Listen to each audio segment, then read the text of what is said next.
انہوں نے اپنی بیٹی جناب سارہ کا نکاح کر دیا. کچھ آگے بڑھے تو ایک ظالم بادشاہ سے ٹکرائے. اس نے ایک شہزادی ایک بادشاہ کی بیٹی قید کی ہوئی تھی, جناب ہاجرہ نام تھا. ان کو قید سے چھڑا کے ساتھ لائے. حضرت لوط علیہ السلام بھی ساتھ. یہ 4 لوگوں کا قافلہ چلا. فلسطین میں جا کے پڑاؤ ڈالا, گھر بار چھوڑا, تبلیغ شروع ہوئی. حضرت ابراہیم کے گھر میں 2 خواتین ہیں, ایک آپ کی بیوی ہیں, ایک حضرت ہاجرہ ہے. اولاد کوئی نہیں. بڑا میوہ ہے میٹھا. گھر وہی آباد ہوتا ہے جس میں بچے روتے ہیں. گھر ہوتا ہی وہ ہے جس میں بچوں کی چنچناہٹ ہوتی ہے, بھن بناہٹ ہوتی ہے.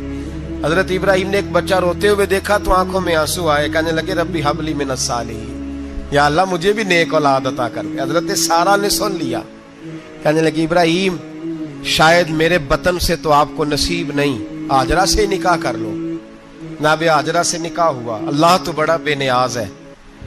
رب کریم نے حضرت اسماعیل جیسا خوبصورت بیٹا عطا فرمایا. بیٹا کالا سیاہ بھی ہو تو سینے کی ٹھنڈک ہوتا ہے, پر یہ تو وہ بیٹا ہے جس کی پیشانی میں نور محمدی چمکتا ہے صلی اللہ علیہ وسلم. حضرت سیدنا اسماعیل علیہ اتنے خوبصورت. اب جس بیوی کے ہاں بیٹا تھا, بیٹھنا اٹھنا بھی زیادہ اس کے پاس, آنا جانا بھی اس کے پاس, توجہ ادھر ہو گئی.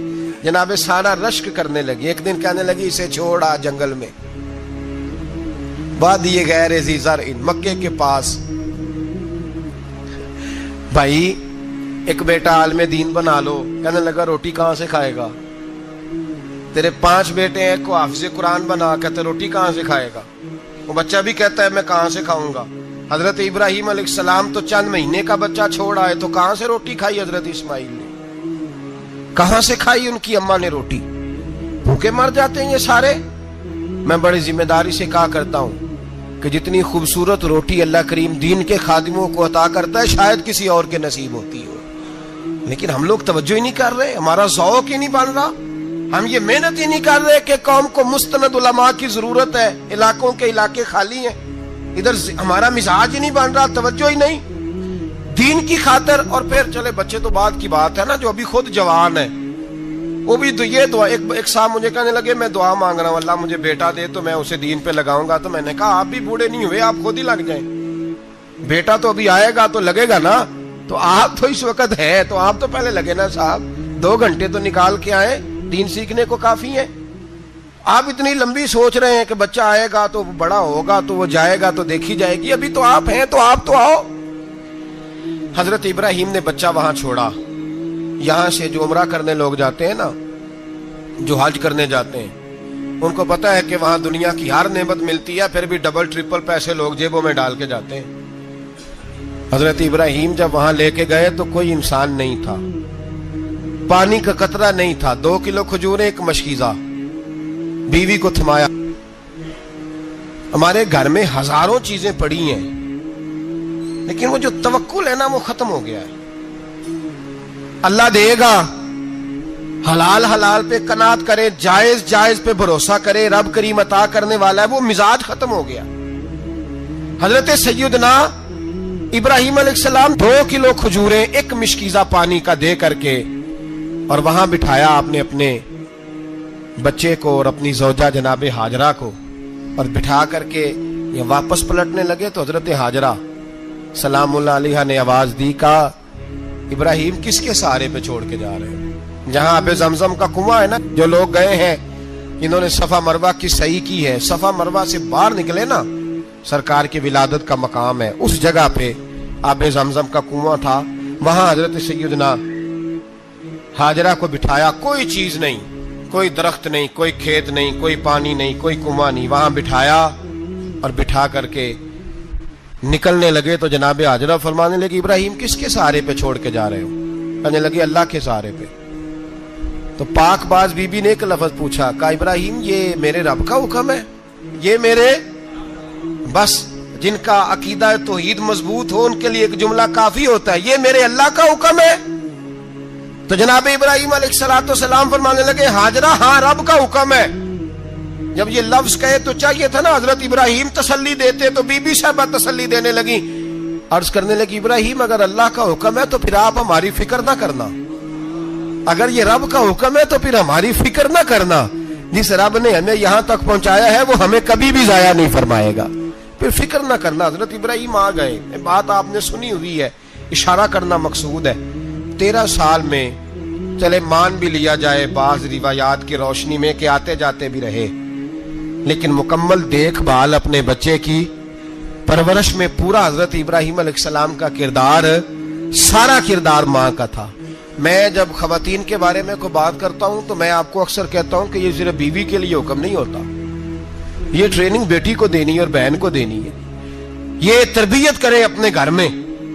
میں تجربے کی روشنی میں یہ بات عرض کیا کرتا ہوں کہ بھائی بچے باپ کے فرما بردار اس وقت ہوتے ہیں جب اماں انہیں باپ کا فرما بردار کرتی ہے, اور بچے باپ کے نافرمان بھی تب ہوتے ہیں جب اماں انہیں باپ کا.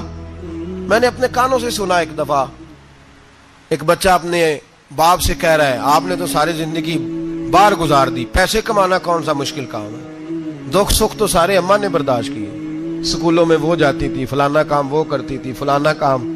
اب یہ سوچ اس کی ذاتی تو نہیں, یہ اس کو دی گئی ہے. اور اگر اس کو یہ سوچ دے دی جائے کہ اماں کہے کہ میں تو اپنوں میں رہی ساری زندگی, میں نے تو اپنوں میں وقت گزارا, اور تیرا باپ تو کئی دفعہ جنازے بھی نہیں پڑھ سکا, نے تو ماں باپ ایسے دفن کر دیے, وہ اگر یہ سوچ فراہم کرے تو پھر بچہ باپ کا فرما بردار ہوتا ہے. اور یہ والی روایتیں ہم بیوی کو سناتے ہیں, حالانکہ کس کو سنانی چاہیے بولیے؟ بہن اور بیٹی کو. بہن اور بیٹی کو سنائیں یہ باتیں, ان کو سمجھائیں تاکہ آگے جا کے وہ جو گھر ترتیب دے وہ گھر بڑا عمدہ اور نکھرا ہوا ہو. حضرت سیدنا ابراہیم 13 سال کے بعد آئے, چونکہ گھر میں اللہ تبارک و تعالیٰ کی دوستی کا چرچا تھا, اللہ تبارک و تعالیٰ کی محبوبیت کا غلبہ تھا. 13 سال کے بعد فلما بالغ معہ سعیا, بیٹا جب اتنا بڑا ہوا کہ سال چلنے لگا تو حضرت ابراہیم نے اپنے بیٹے کو بلا کے کہا بیٹا مجھے خواب آئی ہے, میں تجھے ذبح کر رہا ہوں, تیری کیا رضا ہے؟ تو حضرت اسماعیل کہنے لگے یا ابت افعل ما تؤمر, ابا جی اللہ جیسے حکم دیتا ہے میرے ساتھ ویسے ہی کریں, جیسے اللہ حکم دیتا ہے ویسے ہی بولیے ویسے ہی کریں. حضرت حاجرہ کو کہا کہ ایک دوست نے دعوت کی ہے تو وہاں جا رہے ہیں, بی بی مطمئن ہے, تفصیلات کی ضرورت نہیں, ختم بات, اعتبار ہے, مطمئن ہو گئی. شیطان پیچھے سے آیا اماں کے پاس, ذرا تھوڑی دیر کے لیے تصور جمائیے,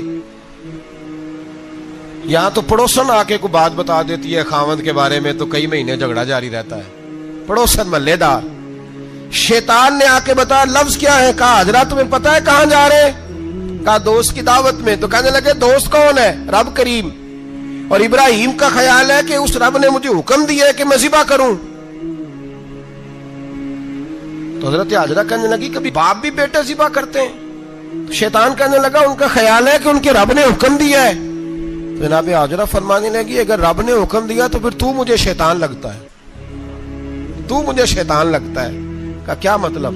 فرمانے لگی اگر رب کریم کا حکم ہے تو میرے پاس ایک اسماعیل ہے, اگر 1000 بھی ہوتے میں سارے اللہ کے راستے میں پیش کر دے دیتی. مالک کا ہی تو ہے سارا کچھ, اسی کا ہے, اس میں لیت اللہ کی کیا گنجائش. حضرت سیدنا ابراہیم علیہ السلام نے بیٹے کے حلق پہ چھری رکھ بھی دی اور چھری چلا بھی دی, رکھ بھی دی, اور وہ تو اللہ کریم نے فرمایا یا ابراہیم قد صدقت الرؤیا, ابراہیم تو نے خواب سچا کر دکھایا, وہ قیامت تک تیرا نام رہے گا. حضرت ابراہیم نے وطن بھی دیا, جان بھی دی, بیٹا بھی, اللہ کریم نے دمبے دیے, فرمایا یہ فدیہ ہے. اب یہ قربانی قیامت تک حضرت ابراہیم کے طریقے کے مطابق جاری ہے. حضرت ابراہیم بہت بڑے مہمان نواز تھے, بہت بڑے. آپ جب مصر میں قیام تھا تو بڑے بڑے لمبے چوڑے لنگر پکتے تھے, لوگ آیا جایا کرتے تھے, بڑا تفصیل کے ساتھ کھانا ہوتا تھا. مہمان نوازی آپ کی خاص صفت مبارکہ ہے. ہمارے ہاں بھی مہمان نوازی ہوتی ہے امیروں کی, بلکہ اب تو مہمان نوازی اس طرح کی ہے کہ کل تیری میرے پاس دعوت ہے اور پرسوں میری تیرے پاس ہے. وہی امیروں میں وہ چکر رہتا ہے, پارٹیاں دوست ایک دوسرے کو ڈالتے ہیں, تیری طرف پارٹی تیری طرف, اور اسی انداز میں اب یہ عید آئے گی نا ٹکا پارٹیاں ہوں گی جگہ جگہ, اور لوگ سوال پوچھنے لگے ابھی سے, کہتے ہیں قربانی کا کتنا گوشت گھر رکھنا جائز ہے, قربانی کا کتنا گوشت گھر رکھنا جائز ہے؟ سارا ہی جی. اس لیے فریزر لے لے, فریج سے نہیں کام چلے گا. سارا ہی جہاز گھر رکھنا سارا ہی جائز ہے، رکھ لیں۔ او خدا کے بندے، قربانی وہ بندہ دیتا ہے جو سارا سال ہی گوشت کھاتا ہے، صحیح کہہ رہا ہوں؟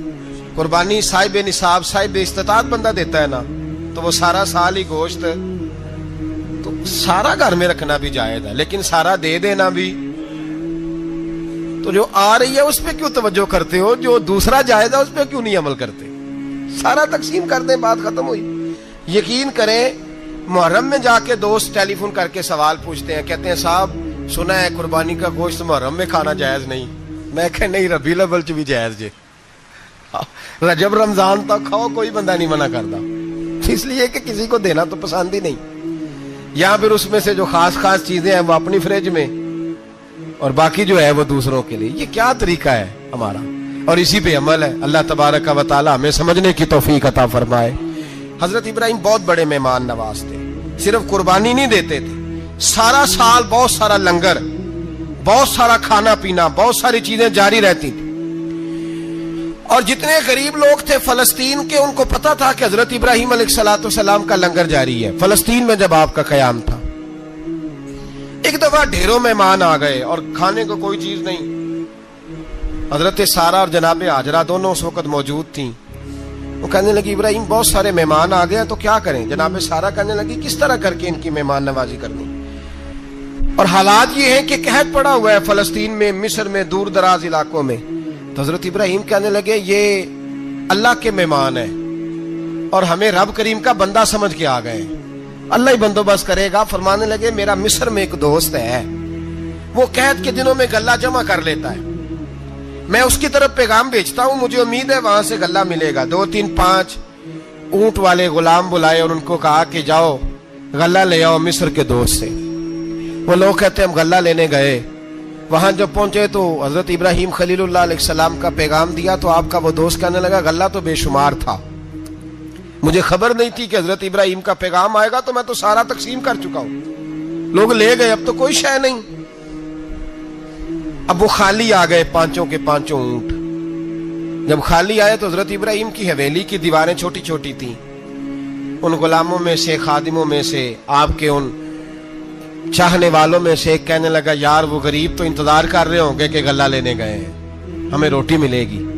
چھوٹی چھوٹی دیواریں ہیں، وہ جب دیکھیں گے نا خالی آ گئے تو انہیں تکلیف ہوگی، اس طرح کرو بوریوں میں ریت بھر لیتے ہیں، ریت بھر کے لے جاتے ہیں، بعد میں اندر رکھ کے انہیں سمجھا بہلا لیں گے یا حضرت ابراہیم کو بتائیں گے، وہ خود ہی ان لوگوں کی دلجوئی فرمائیں گے۔ اب غلہ کی جگہ ریت بھر کے اونٹوں پہ رکھ کے لائی گئی، لا کے بوریاں جب رکھ دی گئیں، حضرت ابراہیم علیہ السلام دوپہر کے وقت آرام فرما رہے تھے، بی بی سارہ اٹھی، کہتی ہیں جب میں نے دیکھا نا کہ بوریاں پہنچ گئی ہیں تو گئی، غلام کو ساتھ لیا اور اس کو جب کھولا نا تو کہتی اتنی حسین گندم میں نے پہلے کبھی دیکھی نہیں تھی، اتنا پیارا دانا میں نے کبھی ملاحظہ ہی نہیں کیا تھا۔ فرماتی ہیں جب اس کو پیس کر چکی میں روٹیاں پکائیں تو خوشبو دور دور تک پھیل گئی، اعلیٰ غذا بنی، بڑے بڑے کھانے بیبیوں نے مل کے پکائے، چن دیے گئے۔ حضرت ابراہیم اٹھے تو لوگ کھانا کھا رہے ہیں، سجدہ شکر ادا کیا، اور جب سجدے میں گئے تو وحی آنے لگی، پھر رونے لگے۔ جب پلٹ کر باہر تشریف لائے تو جناب سارہ کہنے لگی ابراہیم تمہارا مصری یار بڑا اچھا ہے، اس نے اتنی اعلیٰ گندم بھیجی ہے کہ اتنی تو میں نے پیاری گندم کبھی دیکھی نہیں۔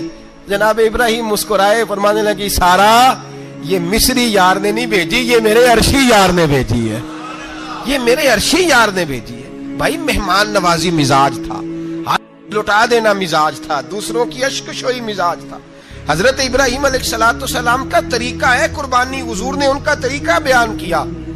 اگر سال کے بعد قربانی دینا ان کا طریقہ ہے تو سارا سال غریبوں کو روٹی دینا بھی حضرت ابراہیم کا طریقہ ہے، سارا سال غریب کی نوکری کرنا یہ بھی حضرت ابراہیم کا طریقہ ہے، بھوکے کو کھانا کھلانا یہ بھی۔ میرے مصطفیٰ کریم سید عالم صلی اللہ علیہ وسلم سے صحابہ نے پوچھا حضور بہترین مسلمان کون ہے؟ بہترین مسلمان؟ تو حضور نے فرمایا جو سلام لینے میں پہل کرے اور غریب کو روٹی کھلانے میں سب سے اچھا ہو، وہ بہترین مسلمان ہے، زبردست مسلمان۔ ہمارے ہاں دعوتیں ہوتی ہیں تو امیروں کی، افطاریاں ہیں تو امیروں کی، اور میرے مصطفیٰ کریم علیہ السلام نے فرمایا بدترین دعوت ہے جس میں امیر بلائے جائیں غریب نہ بلائے جائیں، وہ بدترین دعوت۔ حضرت ابراہیم کا طریقہ رہا ساری زندگی مہمان نوازی. اور دوسرا ان کا مزاج تھا, اللہ سے پیار ہو گیا تھا نا. جب رب کریم سے محبت ہوتی ہے نا اور محبت کا احساس ہوتا ہے دل میں, پھر سجدے لمبے ہوتے ہیں. عام آدمی تو نماز بھی نہیں پڑھ سکتا, جس سے خدا سے محبت ہوتی ہے وہ تہجد بھی نہیں چھوڑ سکتا. وہ یہ محبت کی بات ہے نا, جس کو پیار ہوتا ہے اس کی تہجد بھی ہے, اس کی اشراق بھی ہے, چاشت بھی ہے, اس کے عمرے بھی ہیں, اس کے حج بھی ہیں, اس کے بار بار کعبۃ اللہ کے دیدار بھی ہیں. یہ محبت الہی ہے, جوش مارتی ہے. ان لوگ سجدہ کرتے ہیں تو اٹھتے ہی نہیں, اللہ کے بندوں سے پیار کرتے ہیں اللہ کی. حضرت ابراہیم کو رب کریم سے اتنی محبت تھی, اتنا پیار تھا کہ وہ آپ کی زندگی کے ہر پہلو سے چھلکتا تھا. ایک وقت ایسا آیا کہ اللہ تعالیٰ نے حضرت ابراہیم کو بہت زیادہ مال عطا فرمایا.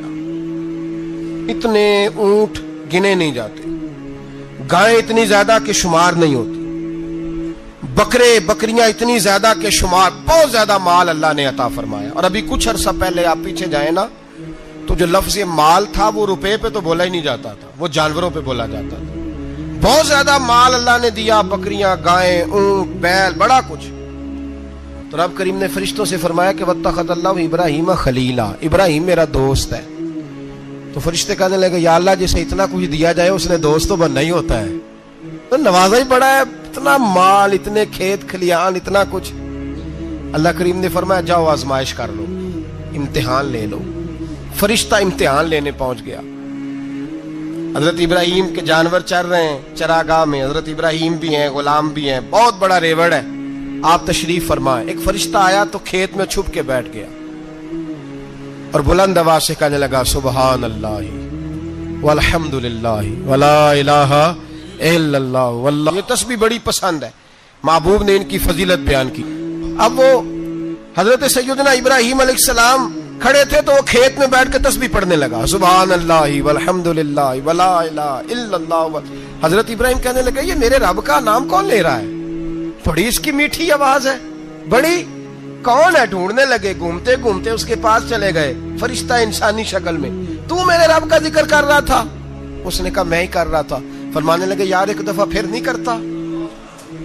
تو کہنے لگا ابراہیم پہلے تو میں اپنی مرضی سے کر رہا تھا, تو کہتا ہے تو پیسے لگیں گے, پیسے ہیں تو کر دیتا ہوں.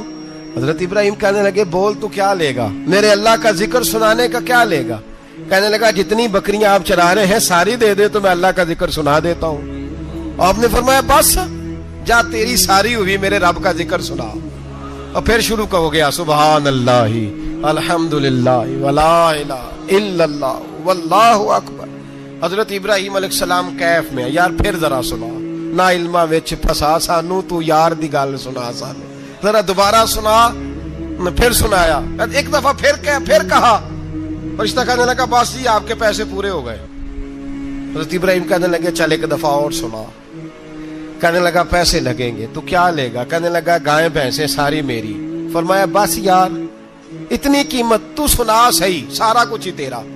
پھر شروع ہو گیا سبحان اللہ والحمد للہ ولا الہ الا اللہ واللہ اکبر. گائیں دے دیں, بھینسیں دے دیں, وہ ذکر سناتا ہے. حضرت ابراہیم کبھی مچلتے ہیں, کبھی روتے ہیں, کبھی آہیں بھرتے ہیں. تو میرے رب کا نام لے رہا ہے, ذرا پھر سے لے. کیف جاری ہے. کہنے لگا بس بھائی. حضرت ابراہیم فرمانے لگے تو اور لے لے جو لینا ہے, مجھے ذکر سنا. اس نے کہا ابراہیم بکریاں میں لے چکا, گائے بھینسیں میں لے چکا, اونٹ رہ گئے, سارے لے لوں گا پھر ذکر سناؤں گا. فرمایا جا تیرا ہوا تو ذکر سناتا رہ, میں دیتا ہوں. دے دیا, کچھ دیر ذکر کیا تو اب خاموش ہو گیا. حضرت ابراہیم خلیل اللہ علیہ السلام فرمانے لگے ذکر سنا. کہنے لگا ابراہیم اب تیرے پاس دینے کو کیا ہے, ہر چیز تو میں لے چکا. آپ فرمانے لگے یہ گائے بھینسیں بکریاں چرانے کے لیے تجھے کوئی نوکر ملازم بھی تو چاہیے نا. تو اس طرح کر, مجھے رکھ لے, میں روٹی نہیں مانگوں گا, کھانا نہیں مانگوں گا, تو اللہ کا ذکر سناتا رہنا, میں تیرے جانوروں کی نوکری کرتا رہوں گا. حضرت ابراہیم علیہ السلام نے جب یہ کہا نا, فرشتے کی آنکھوں میں آنسو آ گئے. تر دامنی پہ شیخ ہماری نہ جائیے, ہم دامن نچوڑ دیں تو فرشتے وضو کریں. فرشتہ رو پڑا اور کہنے لگا ابراہیم مجھے سینے سے لگاؤ, آپ واقعی اس قابل ہے کہ اللہ آپ کو اپنا دوست بنائے, واقعی اس قابل ہے کہ رب آپ کو اپنا. حضرت ابراہیم علیہ السلام کا خدا سے محبت کرنے کا نرالا انداز. اور میرے بھائی یہی محبت انہیں میرے مصطفیٰ سے بھی تھی۔ ایک نبی گھر بنا رہا ہے، دوسرا بنوا رہا ہے۔ حضرت اسماعیل علیہ السلام پتھر اٹھا اٹھا کے لا رہے ہیں، جناب ابراہیم بنا رہے ہیں۔ جب خانہ کعبہ بن گیا تو کہنے لگے ربنا وابعث فیہم رسولا، اے اللہ اب اسے بسانے کے لیے اپنا آخری رسول بھی عطا فرما۔ نبی پاک فرماتے ہیں میں دعا ہوں حضرت ابراہیم کی۔ یہ قربانی حضرت ابراہیم کا طریقہ ہے۔ حضور نے اگرچہ نبی پاک کی اپنی سنت تھی، یہ بھی کہہ سکتے تھے سنتی و سنت ابیکم ابراہیم، میری سنت ہے اور تمہارے باپ ابراہیم کی سنت ہے، یہ نہیں فرمایا۔ جب صحابہ نے کہا قربانی کیا ہے، فرمایا سنت ابیکم ابراہیم، یہ تمہارے باپ ابراہیم کی سنت ہے۔ ہر صاحب نصاب پر قربانی واجب ہے۔ جو زکوٰۃ کا نصاب رکھتا ہو اس پر قربانی واجب ہے، یعنی ضروریات سے زیادہ اتنے پیسے جتنے پیسوں سے زکوٰۃ فرض ہوتی ہے، اتنے پیسے جس آدمی کے پاس قربانی سے پہلے پہلے آ جائیں اس آدمی پر قربانی کرنا واجب ہے۔ بکرا، چھترا، دمبا 1 سال کا یا دمبا 6 مہینے کا ہو پر اتنا بڑا محسوس ہوتا ہو کہ لگے کہ 1 سال کا ہے، اس کی قربانی ہو سکتی ہے۔ جانور میں کوئی عیب نہیں ہونا چاہیے، اتنا کمزور نہ ہو کہ ذبح جہاں اسے کرنا ہے وہاں وہ چل کے جا نہ سکے، اتنا کمزور جانور نہ ہو، اس کے اندر بظاہر کوئی اتنا بڑا نقص نہ پایا جاتا ہو، کانا نہ ہو، لنگڑا نہ ہو، کوئی اس کی ہاتھ نہ کٹے ہوئے ہوں، ایسا نقص جو واضح ہو۔ بکرا 1 سال کا، گائیں اور بھینس یہ 2 سال کی، اونٹ 5 سال کا۔ اب اس میں یہ ہے کہ ہمارے بہت سارے دوست چونکہ ہم دیہاتی لوگ ہیں تو پوچھتے ہیں کہ دوندا نہیں ہے تو چوگا نہیں ہے، تو یہ ہماری پنجابی کی اصطلاحات ہیں، پنجابی کی۔ شریعت اسلامیہ نے سال بتائے ہیں، یہ تو ہم نے اپنی آسانی کے لیے، یا دیہاتوں میں جو ماحول تھا اس طرح کا جانور لیں، خوبصورت جانور لیں۔ جو نصاب ہے وہ بھی میں نے آپ کو بتایا، لیکن ایک اور پہلو بھی ہے۔ نبی پاک صلی اللہ علیہ وسلم پہ زکوٰۃ کبھی فرض نہیں ہوئی، کبھی حضور پہ زکوٰۃ فرض نہیں ہوئی۔ نبی پاک صلی اللہ علیہ وسلم کے پاس اتنا سرمایہ کبھی اکٹھا ہوا ہی نہیں کہ زکوٰۃ فرض ہو، لیکن نبی پاک کے صحابہ فرماتے ہیں کہ مدینے کے 10 سالوں میں اللہ کے رسول نے ہر سال قربانی فرمائی ہے، ہر سال قربانی دی۔ اور جس سال حضور حج کرنے گئے اس سال اللہ کے نبی نے 63 اونٹ ذبح فرمائے، اور حضور صلی اللہ علیہ وسلم جب اونٹ ذبح کرنے لگتے نا تو صحابہ کہتے ہیں اونٹ خود دوڑ کے حضور کے سامنے آ کے لیٹ جاتا، اور نبی پاک اسے ذبح کرتے اور فرماتے ہیں ایک دوسرے کو دھکے دیتے اونٹ کے، پہلے میں نے جانا ہے ذبح ہونے کے لیے، پہلے میں نے، انہیں پتا تھا کہ جو مصطفیٰ کے ہاتھوں ذبح ہوگا وہ تو دائمی زندگی پا جائے گا، یہاں بھی وہاں بھی زندہ۔ 63 اونٹ ذبح کیے۔ ایک اونٹ میں کتنی قربانیاں ہوتی ہیں؟ 7۔ اب 63 کو 7 سے ضرب دو گے تو کتنی بنے گی؟ اور پھر نبی پاک صلی اللہ علیہ وسلم نے 10 سال مدینہ منورہ میں قربانی دی، ہر سال۔ اب وہ 63 اونٹ، ایک اونٹ میں 7 قربانیاں، ہر سال یہاں قربانی۔ اور مولا علی شیر خدا فرماتے ہیں نبی پاک 2 قربانیاں دیتے۔ میں نے کہا حضور 2 جانور ذبح کر رہے ہیں آپ، تو حضور نے فرمایا ایک میری طرف سے، ایک میری امت کی طرف سے، غریبوں کی طرف سے۔ اور حضرت علی کو حضور نے وصیت فرمائی تو 2 دیا کرے گا۔ یا رسول اللہ صلی اللہ علیہ وسلم میں غلام ہوں، خادم ہوں۔ حضور نے فرمایا علی ایک تو نے اپنی دینی ہے، ایک میری طرف سے دینی ہے۔ 2 قربانیاں۔ مولا علی نے بھی ساری زندگی 2 قربانیاں دی۔ حضرت علی بھی مال کے نصاب نہیں تھے، اپنا مکان ہی نہیں تھا، کوئی کاروبار نہیں تھا، کئی دن فاقے رہتے تھے، پر قربانیاں کتنی دیتے تھے؟ 2۔ ہمارے پاس ویسے اگر سسرال میں، میکے میں، کزنوں میں کچھ شادی ہو جائے تو 50-60 ہزار کا خرچہ برابر ہے، وہ پکا ہے۔ اور قربانی کی باری غریب ہو گئے، سارے غریب ہو گئے، کہتے نہیں یہاں مشکل ہے۔ او خدا کے بندے، اللہ کے ساتھ تجارت کر، اس کے رستے میں 1 دے گا، رب تجھے 70 گنا اضافہ کے ساتھ عطا فرمائے گا۔ قربانی مال کے نصاب پہ ہے۔ کوشش کیا کریں کہ اللہ کے رستے میں جب دینا ہو پھر لیت اللہ سے بچیں، خوبصورت جانور لائیں۔ جن کو اللہ نے توفیق دی ہے ان کے لیے نصیحت ہے، جن کو اللہ نے توفیق دی۔ میں نے اپنے حضرت صاحب کو دیکھا ہے، وہ کہتے تھے کئی جانور اللہ نے بڑا نوازا ہے، کہتے ایک میرا ہے، ایک میرے ماں کا، ایک میرے باپ کا ہے، ایک میرے فلاں استاد صاحب کا، ایک میرے پیر صاحب کا ہے۔ یہ جانور غوث اعظم جیلانی کا نام کا دے رہا ہوں۔ اور پھر ایک بڑا خوبصورت جانور بندھا ہوتا اور حضرت خود ان کو چارہ ڈال رہے ہوتے، تو حضور یہ کیا ہے؟ فرمانے لگے یہ میں رسول اللہ کے نام پہ قربان کروں گا، یہ نبی پاک کے نام پر قربان کیا جائے گا۔ جن کو اللہ نے حیثیت دی ہے، وہ کوشش کریں اپنے محبوب کی طرف سے بھی قربانی کریں، نبی پاک کے نام کی قربانی دے، خوبصورت سا جانور پیارا، پھر اس کی خدمت ہو، پھر اس کی قربانی دی جائے، اور نبی پاک کے نام پر قربانی دی جائے۔ حضور نے خود وصیت فرمائی حضرت ابو بکر صدیق کو، قربانی بڑا حسین عمل ہے، اور میرے نبی پاک صلی اللہ علیہ وسلم نے ناراضگی بھی فرمائی، ذرا خوگر حمد سے تھوڑا سا گلا بھی سن لے۔ میرے حبیب نے فرمایا جو طاقت کے باوجود قربانی نہ کرے وہ ہماری عیدگاہ میں عید کی نماز پڑھنے نہ آئے، وہ نہ آئے۔ اور یا رسول اللہ جو کرے گا، فرمایا قربانی کے جانور کا خون کا قطرہ بعد میں زمین پہ گرے گا، اللہ اس کے سارے گناہ پہلے معاف فرما دے گا، اللہ اس کے سارے گناہوں کو بخشے گا۔ قربانی کریں، خوبصورت انداز میں کریں، اللہ کی رضا کے لیے۔ بزرگوں نے لکھا ہے 3 حصے کرو گوشت کے، ایک گھر میں رکھو، ایک رشتہ داروں میں بانٹو، پڑوسیوں میں بانٹو، اور تیسرا فقط غریبوں کو دو۔ لیکن میں اکثر یہ سوچتا ہوں کہ ہمارے ہاں قربانی کرتا ہی وہ ہے جن کے گھر میں ہر جمعرات کو چھوٹا گوشت پکتا ہے، اور جن کے گھر میں ہفتے میں 3 دفعہ مرغی کا گوشت پکتا ہے، وہی تو قربانی دینے کے قابل ہوتے ہیں۔ تو وہ بھی اگر قربانی کے بکرے میں سے بھی تیسرا رکھنا چاہیں تو اجازت تو ہے، میں نے کہا سارا رکھنے کی بھی اجازت ہے، لیکن اگر آپ مہربانی کریں، کوشش کریں کہ یار ہم تو سارا سال ہی کھاتے ہیں، اور ہمارے ہاں جو گوشت تقسیم ہوتا ہے نا وہ بھی باری لگی ہوئی ہے، ادھر سے پلیٹ آئی تھی گوشت کی تو ادھر سے بھر کے چلی گئی، بھئی اس نے کی ہے، اس کو بار بار گوشت دینے کا کیا مطلب ہے؟ آپ یہ دیکھیں عزیزوں میں، رشتہ داروں میں، اور میں اگر تھوڑا سا آپ کی توجہ کرانے میں کامیاب ہو جاؤں تو سفید پوش لوگوں کو دیکھیں، کچھ سفید پوش ہیں، سفید پوش جن کے اوپر قرضے ہیں، بیماریوں نے جکڑ لیا ہے، گھر میں بڑے بڑے سخت مریض آ گئے ہیں، سفید پوش پہلے دیا کرتے تھے۔ آپ ان سے پوچھتے ہیں صاحب قربانی، تو بات کو ٹالتے ہیں، وہ کہتے ہیں سوچ رہا ہوں کوئی حصہ ڈال جائے، پردہ پوشی کرتے ہیں، کہتے ہیں کہیں حصہ رکھا ہوا ہے، پردہ پوش۔ اکثر وہ لوگ قربانی نہیں دے پاتے، اکثر دیا کرتے تھے اب نہیں دے پا رہے، کیوں؟ اس لیے کہ مشکلات ایسی آ گئیں۔ ان لوگوں کا خیال کریں، ان کے گھروں تک گوشت پہنچا کے آئیں، ان پر توجہ کریں۔ وہ سفید پوش آدمی کبھی ذکر نہیں کرے گا، کچھ تو ایسے ہیں جو خود پہنچ جاتے ہیں کہ ہمیں گوشت دیا جائے، لیکن کچھ سفید پوش ہیں لا یسألون الناس الحافا، اللہ فرماتے ہیں کچھ لوگ لپٹ لپٹ کے سوال نہیں کرتے، سفید پوشی کا بھرم رکھتے ہیں، کا مزاج نہیں۔ ان کی طرف دیکھیں، اپنے رشتہ داروں کو دیکھیں، خاص کر ان رشتہ داروں کو دیکھیں جن کا آپ کو پتہ ہے کہ غریب ہیں، مجبور ہیں، ان کے گھروں میں گوشت بھیجیں۔ غریب بیٹیوں، غریب بہنوں کا خیال کریں، اس طرف متوجہ ہوں، ان کے ساتھ اس نے سلوک کریں، اس طرف آپ لوگ خیال کریں۔ اللہ ہمیں سمجھنے کی توفیق عطا فرمائے۔ تیرا اندیشہ افلاکی نہیں ہے،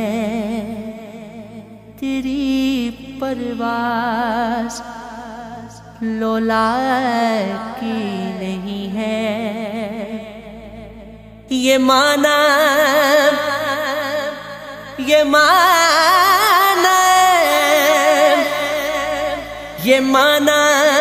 اصلی شاہینی ہے تیری آنکھوں میں باقی نہیں ہے، وہ میرا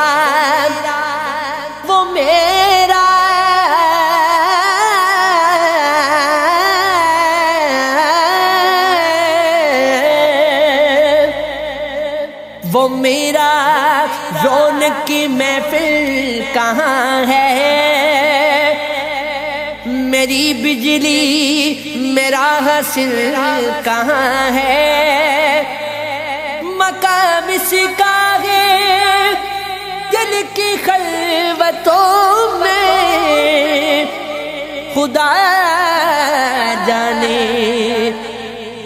مقام دل کہاں ہے۔